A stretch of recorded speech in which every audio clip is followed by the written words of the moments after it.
Morgan Muchnick, who is a Republican strategist. He joins us live from Washington, D.C. here. Good to see you, Morgan. It's been a while.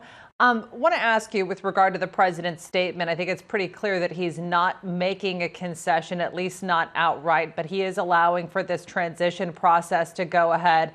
I'm curious what you make of the timing of this and what the tipping point may have been for the president for us to be able to see this reaction this evening. Well, I think Michigan is probably a pretty important part of that. I think that there's a few states that are still technically outstanding.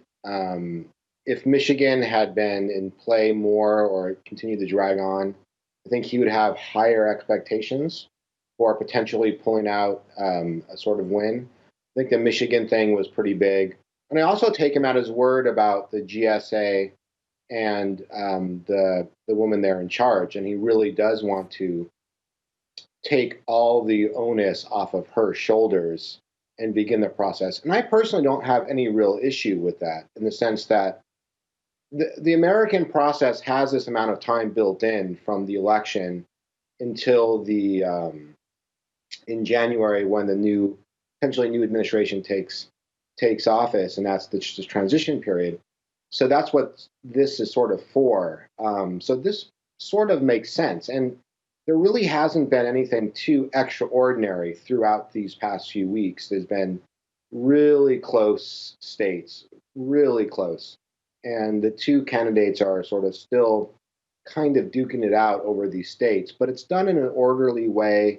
There's small issues with sort of violence in the streets and these things, but we're not in a country where there's blood on the streets. We're not having soldiers gunning people down in death squads and these things. So it's really sort of okay. Like, it doesn't feel okay, I think, at times, but the process is moving in an okay way. And it's very appropriate for Joe Biden to have access to information, even if in the long shot that he doesn't take office. He's been a vice president and a senator. There's no real reason why I think someone like him shouldn't be given all the access to the national security information and the COVID stuff as well. Yeah, and Morgan, I wanted to ask you, though, in terms of us not hearing from a full concession from the president here this evening, what do you think is driving that? Is this a face-saving maneuver at this point? Is this a slow transition to maybe a concession? And what legal strategy would be left for the Trump campaign to pursue? Well, it's hard to see one with Michigan not going, and it looks like Pennsylvania. The only real way I could sort of envision a sort of surprise win is if some legal miracle in the Supreme Court or something like that with respect to Pennsylvania went for President Trump, and then Georgia with the recount. That's possible. That's very possible. And then we would need to have something happen with Arizona or Nevada, which are still technically possible. So it's certainly possible. It's not probable. With an American football possible, but when we hear, and sorry to interrupt you because we're running out of time, Morgan, so I wanted to squeeze a couple more things in. It's just when the president is so adamant and confident and he says we will prevail. I mean, what kind of hope is he instilling in his base when, you look at some of these and, a lot of critics would say that's a long shot?